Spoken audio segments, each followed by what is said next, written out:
దొందు దొందే. ఈ కథను రచించిన వారు శ్రీ జేయుబివి ప్రసాద్ గారు. మాధవరావు పెళ్లి చూపుల్లోనే నాకు దేవుడు, పూజల వంటి మూఢనమ్మకాలు లేవు, మీకు ఆ నమ్మకాలున్నా నాకు అభ్యంతరం లేదు అని సుధతో చెప్పేశాడు. సుధకి అతని నిజాయితీ, మాటలు, రూపం నచ్చాయి. అతని ఉద్యోగం కూడా నచ్చిందని వేరే చెప్పక్కర్లేదు. అంతే, వారి పెళ్ళైపోయింది. పెళ్లి కోసమని పూజలు, మంత్రాలు వగైరా సాంప్రదాయాలన్నీ భరించాడు మాధవరావు. వారి జీవితం పూజల తగువులు లేకుండా బాగానే గడిచింది. దేవుడి విషయంలో మాధవరావుకి ఆసక్తి లేదుగాని పెళ్లి రోజు, పుట్టినరోజుల్లాంటి ఇతర ఫంక్షన్లకి సుముఖుడే. ఎలాగూ పూజల విషయాలలో పూర్తిగా సమయం గడిపే మనిషి కాదు సుధ. కాబట్టి వారి దాంపత్య జీవితం బాగానే గడిచిందని చెప్పాలి. కాలక్రమంలో కూతురు, కొడుకు ప్రవేశించారు వారి జీవితాల్లోకి. ఊహ తెలిసాక కూతురు సుమన, అమ్మా నేను నీతో పూజ చేస్తానే, నాకు పరీక్షలు దగ్గరకొస్తున్నాయి అనేది తల్లితో. కొడుకు ఆనంద్ మాత్రం, నాన్న నేను నీతో నాస్తిక సభలకు వస్తాను, అక్క అమ్మ చేసే పూజలు నాకు మూఢనమ్మకాలుగా అనిపిస్తున్నాయి అన్నాడు తండ్రితో. ఆ విధంగా భావాలలో పిల్లలను పంచుకున్నారు వాళ్ళిద్దరూ. ఆ రోజు సుమనకు పరీక్షలు మొదలయ్యాయి. సుమన తొందరగా రా, టైం అవుతోంది పరీక్షకి అంటూ స్కూటర్ కదిపాడు మాధవరావు. వచ్చేసా నాన్న అంటూ బయటికి వచ్చిన సుమన మొహంలోకి చూశాడు. మొహం మీద కనీసం 2 దేవుళ్ల బొట్లు, మెడ మీద ఏదో రాసుకున్నట్టు ఉంది, చేతికి ఏదో కట్టుకున్నట్టు ఉంది పసుపు దారంతో, ఏవో ఆకులు కూడా కలిపి. ఏంటమ్మా నీ మూఢనమ్మకాలు, నువ్వు చదివితే బాగా రాయగలవు, కానీ ఈ దేవుడి బొట్లతోనూ నమ్మకాలతోనూ కాదు కదా అన్నాడు కాస్త సున్నితంగానే. మీరూరుకోండి, పరీక్షకు వెడుతున్న పిల్లని అలా కంగారు పెట్టకండి, అసలే టెన్షన్లో ఉంది పిల్ల అంది తల్లి కాస్త గట్టిగా. కూతుర్ని చూసి జాలివేసి ఇంకేమీ మాట్లాడకుండా బండి నడిపాడు మాధవరావు. కూతురు అన్ని పరీక్షలకు ఒకే బట్టలు వేసుకోవడం చూసి అడిగాడు ఒకరోజు, ఏంటమ్మా రోజు ఇవే బట్టలు వేసుకుంటున్నావు, కాస్త మాసిపోయాయి కూడా. అది కాదు నాన్న, మొదటి రోజు ఈ బట్టలతోనే పరీక్ష బాగా రాశాను, అందుకే ఇవే బట్టలు అన్ని పరీక్షలకు అంది కూతురు. అయ్యో ఇదేం మూఢనమ్మకమమ్మా అన్నాడు కాస్త బాధగా తండ్రి. తల్లి రయ్యన ఏదో అనబోతోంటే ఆ అవకాశం ఇవ్వకుండా తొందరగా బండిని నడిపించాడు. కొడుకు ఆనంద్ మాత్రం అటువంటివేమీ లేకుండా తన పరీక్షలు రాశాడు. 2 పిల్లలు మంచి మార్కులతో పాస్ అయ్యారు. గొడవ లేకుండా పోయింది. నాన్న అమ్మ నిన్ను కొంచెం ఆగమంటోంది అన్నాడు కొడుకు తండ్రితో ఆఫీసుకు బయలుదేరబోతుంటే. ఏమిటి సుధా అని మాధవరావు అడుగుతూ ఉంటే, ఇవాళ ఘోరమైన దుర్ముహూర్తం ఉంది, కాసేపు ఆగి వెళ్ళండి అంది సుధ. చాలే ఊరుకో, నీ మూఢనమ్మకాలు నువ్వును, నాకు అలాంటి నమ్మకాలు లేవని నీకు తెలుసు కదా అంటూ రయ్యన బండి నడుపుకుంటూ పోయాడు మాధవరావు. ఎన్నడూ లేనిది ఆ రోజే చిన్న యాక్సిడెంట్ జరగబోయి తప్పించుకున్నాడు మాధవరావు. నా మాట విన్నారు కాదు, ఎంత ప్రమాదం తప్పిందో అంటూ కళ్ళనీళ్లు పెట్టుకుంది సుధ. అదేం కాదు, ఏదో అకస్మాత్తుగా జరిగింది, ఊరుకో అంటూ సున్నితంగా వారించాడు మాధవరావు. కూతురు తల్లి వెనకాల నిలబడి సమర్థిస్తుంటే కొడుకు తండ్రి వెనకాల ఉండి విమర్శిస్తూ ఉన్నాడు. అయినా సరే ఆ కుటుంబం ఎలాగో కాస్త సవ్యంగానే సాగుతోంది. ఒకరోజు ఉన్నట్టుండి ఇండియాకి జ్వరం వచ్చేసింది. అంటే ప్రజలకు పెద్ద జ్వరం వచ్చేసింది. పెద్ద చిన్న అని లేదు, ఆడ మగ అని లేదు, వృద్ధులని అసలే లేదు, పేద గొప్ప తారతమ్యం అంతకన్నా లేదు. అందరికీ ఒకటే జ్వరం. అందరూ ఆ జ్వరంతో ఒకటే ఫలితం కోరుకుంటున్నారు. ఆ జ్వరం క్రికెట్ అనే వైరస్ వల్ల వచ్చింది. మామూలు క్రికెట్ ఆటల రోజున అంత జ్వరం ఉండదు, బాగానే చూస్తారు జనాలు. అయితే ఆ రోజు ఇండియాకి పాకిస్తాన్కి మధ్య మ్యాచ్. అంతే, అందరిలోనూ దేశభక్తి పెళ్ళువికి పోయింది ఒక్కసారిగా. అందరూ టీవీలకు అతుక్కుపోతారు. అందరూ ఆ మ్యాచ్లో పాకిస్తాన్ని ఓడించి ఇండియా గెలవాలనే కోరుకుంటున్నారు. పోలీసులు, దొంగలు కూడా అదే కోరికతో ఉన్నారు. అందరి మిత్రులు, శత్రువులు కూడా ఆ విషయంలో ఏకాభిప్రాయంతో ఉన్నారు. పాకిస్తాన్లో కూడా ఇలాగే అనుకుని ఉంటారు. ఇవాళ మధ్యాహ్నం ఇండియా పాకిస్తాన్ క్రికెట్ మ్యాచ్ ఉంది, మనమే నెగ్గాలి ఈసారి. ఆఫీస్కి సెలవు పెట్టేశాను, మా స్నేహితుల్ని 2 పిలిచాను మ్యాచ్ చూసేందుకు, నువ్వు కాస్త పకోడీలు చెయ్యి అన్నాడు మాధవరావు సుధతో. తల్లి కూతుళ్లకు అంత క్రికెట్ పిచ్చి లేకపోయినా ఇండియా నెగ్గాలని వాళ్ళకి కోరికే.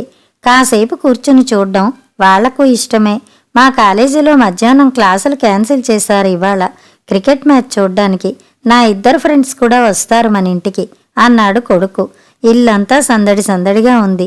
తల్లి కూతుళ్ల మొహాలలో సరదా కనిపిస్తే తండ్రి కొడుకుల మొహాలలో ఒకటే ఉత్కంఠ, ఆవేశం. ఇండియా నెగ్గకపోతే ఎలాగా అనే దిగులు ఒకటి మనసులో. ఈసారి ఇండియా తప్పకుండా నెగ్గుతుందిరా అన్నాడు తండ్రి కొడుకుతో చాలా నమ్మకంగా. అవును నాన్న, మా క్లాసులో ఒకడున్నాడు, వాడి క్రికెట్ అంటే ఒళ్ళుమంట. వాడితో పందెం కట్టాను, ఇండియా నెగ్గుతుందని అన్నాడు ఆనంద్. వాడు పాకిస్తాన్ వాళ్ళ అబ్బాయా అనుమానంగా అడిగాడు మాధవరావు. కాదు నాన్న, వాడో తింగర విధవ, ఇండియా వాళ్ళు తప్పకుండా ఓడిపోతారు అన్నాడు వాడు అని చెప్పాడు ఆనంద్. పిచ్చి మాటలు పట్టించుకోకు, అలాంటి మాటలు నీ నోటితో అసలే అనకు, అంటే కొంపతీసి ఓడిపోతారేమో కూడా అన్నాడు మాధవరావు. మీ ఇద్దరికీ మూఢనమ్మకాలు లేవన్నారుగా, ఎవరో ఓడిపోతారంటేనే ఓడిపోతారా ఏ అంటూ సుధా ఓ చిరకేసింది. భార్య వైపు రుసరుసగా చూశాడు. అయినా సరే ఈరోజు నేను మంచి మూడ్లో ఉండాలి, అప్పుడే ఇండియా నెగ్గుతుంది అని నమ్మకంగా అనుకున్నాడు మాధవరావు. క్రికెట్ ఆట వాళ్ళు మాత్రమే కాదమ్మా, ఆడేవాళ్లు కూడా రకరకాల మూఢనమ్మకాలతో ఉంటారు. ఒకరు ప్యాడ్ ఎప్పుడూ మొదట ఎడంకాలికి మాత్రమే కట్టుకుంటే ఇంకొకరు ఎప్పుడు కుడికాలికి మాత్రమే మొదట కట్టుకుంటారట. ఒకరు ప్యాడ్ లోపల ఎర్రబట్ట కట్టుకుంటారట. ఇంకొకరు చిరిగిపోయినా ఎప్పుడో ఆట నెగ్గినప్పుడు వేసుకున్న సాక్సై వేసుకుంటారట. ఒకరు గడ్డం గీసుకోకపోతే ఇంకొంతమంది ప్యాంట్లో ఎప్పుడూ ఎర్ర రుమాలు పెట్టుకుంటారట. ఇంకా ఇలాంటివి చాలా ఉన్నాయిలే అని చెప్పింది సుమన తల్లితో. ఏమీ అనకుండా ముందు హాల్లో చేయాల్సిన ఏర్పాట్లతో హడావిడి పడ్డాడు మాధవరావు. మధ్యాహ్నం అయింది. రావాల్సిన అతిథులు వచ్చేశారు. ఇల్లంతా పకోడీల వాసనతో ఘుమఘుమలాడిపోయింది. వచ్చిన వారు కూడా ఏవో తినుబండారాలు తెచ్చారు. సుధ చేసిన మసాలా ఛాయ్ తాగడం వల్ల వచ్చిన అతిథుల మొహాలు కళకళ్లాడిపోయాయి. ఒక రకమైన తేజస్సు వచ్చేసింది వారి ముఖాల్లో. ఎట్టకేలకు క్రికెట్ మ్యాచ్ మొదలైంది. అందరిలోనూ ఒకటే ఉత్కంఠ. కాయిన్ టాస్ నెగ్గి ఇండియా బ్యాటింగ్ మొదలెట్టింది. ఆట పట్టుగా సాగుతోంది. ఉన్నట్టుండి ఆనంద్ లేచాడు. ఎక్కడికన్నట్టు చూశాడు మాధవరావు. బాత్రూంకి నాన్న అంటూ ఆనంద్ లోపలికి వెళ్ళి కాసేపటికి వచ్చాడు. తండ్రి మొహం దుమదుమలాడిపోతోంది. ఏమైంది నాన్న అని అడిగాడు కొడుకు. నువ్వలా వెళ్ళావు, ఒక వికెట్ ఇలా పడిపోయింది, ఇక సోఫాలోంచి కదలకు అన్నాడు తండ్రి సీరియస్గా. అలాగే అన్నట్టు తలుపాడు కొడుకు. తల్లి కూతుళ్ళు ముక్కులు మూతులు నలుపుకున్నారు నవ్వు ఆపుకోవడానికి. మాధవరావు స్నేహితుల్లో ఒకడు ఉన్నట్టుండి సోఫా మీద నుంచి కిందకి జారాడు. అబ్బా, సోఫా మీద కాళ్ళు చాచుకోవడానికి లేదు అంటూ కాళ్ళు చాచాడు నేల మీద. సరిగ్గా అప్పుడే ఒక ఇండియన్ బ్యాట్స్మెన్ సిక్సర్ కొట్టాడు. అంతే, హర్షధ్వానాలు హాలంతా. తల్లి కూతుళ్ళు కూడా సంతోషించారు ఇండియా నెగ్గుతుందని. ఒరేయ్, నువ్విక నేల మీదే కూర్చో, సోఫా ఎక్కకు, సిక్సర్లు కొడతారు మన వాళ్ళు అని చెప్పాడు మాధవరావు తన స్నేహితుడితో. ఆ స్నేహితుడు ఇబ్బందిగా ఉన్నా సరే అలా నేల మీదే ఎక్కువసేపు కూర్చున్నాడు. సిక్సర్లు ఎక్కువ పడతాయని. అప్పుడొకటి ఇప్పుడొకటి పడ్డాయి. అవి తన త్యాగం వల్లే పడ్డాయని సంతోషించాడాయన. మొన్న మధ్య టీవీ ఆఫ్ చేసి మళ్ళీ ఆన్ చేస్తే ఒక ఆటలో సిక్సర్ కొట్టారట. మా ఫ్రెండ్ ఇంట్లో ఆట చూస్తున్నప్పుడు మనం కూడా అలా ప్రయత్నిద్దామా అన్నాడు ఒక నేస్తం ఆశగా. అభ్యంతరం చెప్పేది ఎవరు? అలా 10 సార్లు చేసి చూశారు. కొంత ఆట చూడ్డం మిస్ అయ్యారు గాని ఒక్క బ్యాట్స్మెన్ కూడా సిక్సర్ కొట్టలేదు. కొడుక్కి మళ్లీ బాత్రూంకి వెళ్లే అవసరం వచ్చింది. చాలాసేపటి నుంచి కూల్ డ్రింకులు తెగ తాగేస్తున్నాడు పాపం. మళ్లీ కదిపితే తండ్రి తిడతాడని భయం. ఆట రసపట్టులో సాగుతుండగా సెల్ ఫోన్ మోగింది. కాలరేడి చూశాడు మాధవరావు. ఆ ఫోను తన ఆఫీస్ కొలీగ్ నుంచి వచ్చింది. ఏం అవసరం వచ్చిందో అని ఫోన్ ఎత్తాడు. ఎలా ఉన్నావు మాధవరావు? ఆఫీస్కు సెలవు పెట్టావేం ఇవాళ? ఒంట్లో బాగానే ఉందా అని అడిగాడు ఆ కొలీగ్. బాగానే ఉన్నాను, క్రికెట్ చూస్తున్నాను. మన ఆఫీసులో వాళ్ళకి చెప్పకు, మంచి పట్టులో ఉంది ఆట అన్నాడు మాధవరావు. సరిగ్గా అప్పుడే ఇంకో వికెట్ పడింది. మాధవరావు చిరాకు పడిపోయాడు. ఫోన్ పెట్టెయ్యి, నువ్విలా ఫోన్ చేశావు, అలా మన వాళ్ళ వికెట్ ఒకటి పడిపోయింది అన్నాడు దుమదుమలాడుతూ. వారిని దైవ నమ్మకాలు లేవని చెప్పుకుంటావు, ఈ మూఢనమ్మకాలు ఎప్పటినుంచి నా ఫోన్ కాల్ వల్ల వికెట్ పడిందా? అంత అర్థం లేకుండా తెలివి తక్కువగా మాట్లాడతావే అని దులిపేశాడు ఆ కొలీగ్ చనువుగా. సరే సరే, అది వేరు ఇది వేరు, ఇది క్రికెట్కి సంబంధించింది, చాలా ముఖ్యం, తర్వాత మాట్లాడతానులే అంటూ ఫోన్ పెట్టేశాడు. అదే సమయంలో పక్కింటి నుంచి 10 ఏళ్ల కుర్రాడు పరిగెత్తుకుంటూ వచ్చాడు. ఏంట్రా, ఏం కావాలి అని కొడుకు అడిగాడు. మరే మా ఇంట్లో టీవీ పాడైపోయింది, మా నాన్న స్కోర్ ఎంతో కనుక్కుని రమ్మన్నాడు అని చెప్పాడు ఆ కుర్రాడు ఆయాసపడుతూ. ఇల్లు కదిలి పక్కింటికెళ్ళి వాళ్ళ టీవీలో క్రికెట్ చూస్తే ఇండియా ఓడిపోతుందేమోనని ఆ పక్కింటాయనకు భయం. కొడుకు సమాధానం చెప్పే లోపలే కరెక్ట్గా అదే టైంకి ఒక వికెట్ పడింది ఇండియా టీం నుంచి. అంతే, మాధవరావు ఉగ్రుడైపోయాడు. పోరా మీ ఇంటికి, నువ్వొచ్చి ఇలా స్కోర్ అడిగావు, వెంటనే వికెట్ పడిపోయింది మనకి, నీ రాక మంచిది కాదు అని అరిచాడు మాధవరావు. ఆ కుర్రాడు ఒక్కసారిగా జడుసుకుని అక్కడ్నుంచి పారిపోయాడు. కొడుకు మళ్లీ బాత్రూంకు వెళ్ళకపోయినా పడే వికెట్లు పడుతూనే ఉన్నాయి. మొత్తానికి ఇండియా బ్యాటింగ్ ముగిసింది. కొడుకు బాత్రూంకు పరిగెత్తాడు. వాడి వెంటే మిగిలిన వాళ్ళు కూడా వరుసగా ఒకరి తర్వాత ఒకరుగా ఉగ్గపెట్టుకుని కూర్చున్నారాయే. అంతవరకు ఇక ఇండియా బౌలింగ్ మొదలైంది. ఇప్పుడు వికెట్లు పడాలి, అవి ఎంతకు పడ్డం లేదు. ఒరే ఆనంద్, ఒకసారి బాత్రూంకి వెళ్ళిరా, ఒక వికెట్ అన్నా పడుతుందేమో చూద్దాం అన్నాడు మాధవరావు ఆశగా.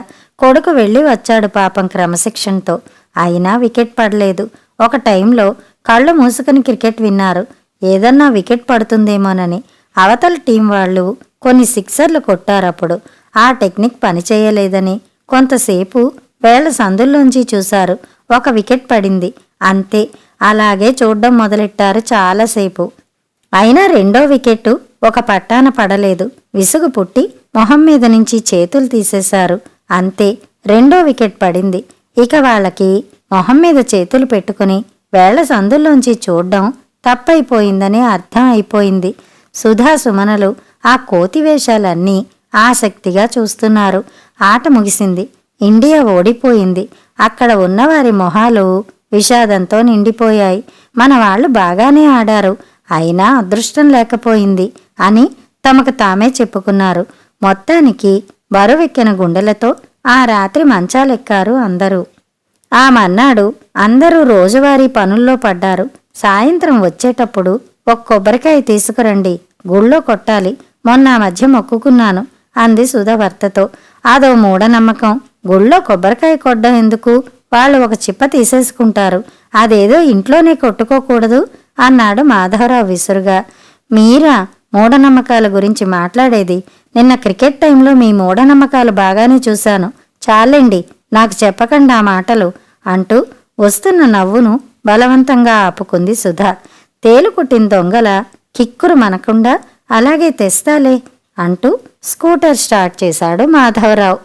కథ సమాప్తం.